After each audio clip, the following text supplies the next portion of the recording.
Today we want to show off an upcoming single-player social deduction game with roguelike elements. It's called Demon Bluff, and if you're a fan of games like Mafia, Among Us, and Town of Salem, or even if you're just interested in games that do something new, this one's for you. If you're new here, welcome. We're a couple on a quest to help connect games worth playing with players who are looking. Indie Gem Spotlight is where we try and get attention on indies who deserve it, so let's get to it.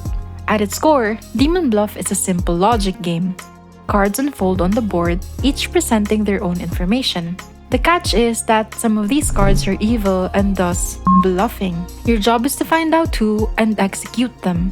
You figure this out by analyzing the cards on the board, following the combined details to its logical conclusion, and eliminating the ones that cannot be true. Each round, or village, shows you the contents of your deck. There's always more cards in your deck than there are in the village, so your knowledge is incomplete. The setup isn't always perfectly solvable, so there are times when you do have to guess. Thankfully, there's a health system, so making mistakes is a natural part of uncovering the scum. Just be careful not to make too many. It's a straightforward game of reasoning, and that's the appeal. Your only actions are choosing which cards to unfold, the targeting of active abilities, and picking who to execute.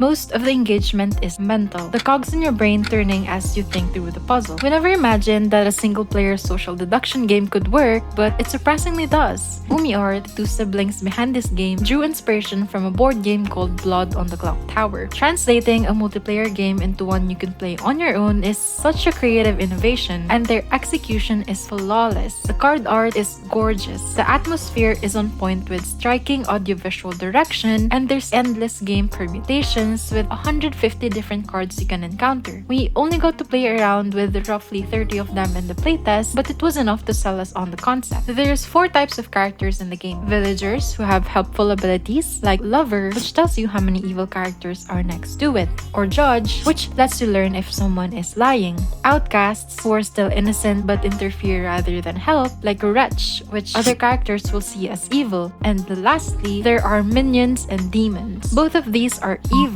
will disguise as other characters and mislead you. The difference seems to be minor, with demons having stronger negative effects than minions. Take Witch for example, a minion that prevents you from revealing one of the cards, and Puka, a demon which corrupts villagers adjacent to it. To clarify, a corrupted villager will lie and are unable to use their abilities, so Puka is definitely more of a menace. Demon Bluff has 3 modes. Standard, which serves as the introduction to the game, Endless, where every village is randomized, and Deck Building, where you build your own deck. All 3 will have you play through different villages until you lose all hearts by making mistakes.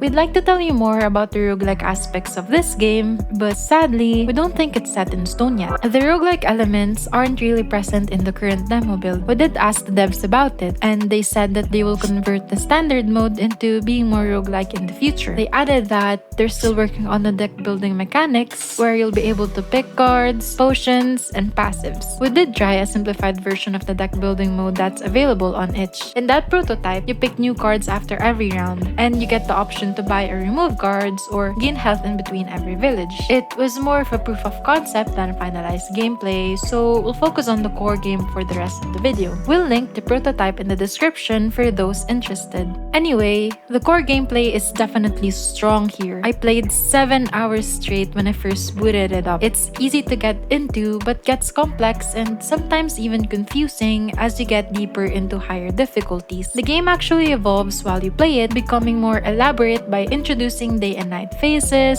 limiting the numbers of cards you can reveal, and introducing upgraded cards in the higher ascensions. I actually play this while at work, so that's a sign of a gameplay loop that works. Now, while it's a stimulating time waster, we still feel that it's missing a strong hook. Every round feels similar, even though there is variety. It might be the missing roguelike mechanics yet to be added, or maybe it's just the lack of emotional highs and lows in this kind of game. It just feels like a steady entertainment, like the puzzle game that it is, but without the crazy the aha moments that those usually have. Regardless, this is still a game worthy of attention. The character abilities are creative, the presentation is intuitive, and I felt like I was building some type of relationship with my cards because, well, they're people. It's an indie that's treading new ground rather than copying what's been done before. Sure, this was inspired by Blood on the Clockwater, which in turn shares core mechanics with Mafia, but creating a single-player digital game out of it and having the ambition to add roguelike elements on top of that is a feat we can appreciate. This is the first game by Umi Art. Anyone interested can opt into the playtest through Steam. We urge anyone interested to try it and join the Discord if you find it as fascinating as we do. The devs are active on the server and welcome all the feedback they can get. We can't wait to see how good this game is going to be when it releases in the fourth quarter of this year. If you found this video helpful, consider giving us a like and subscribe. Your support means the world to us. Thank you for watching and see you next time!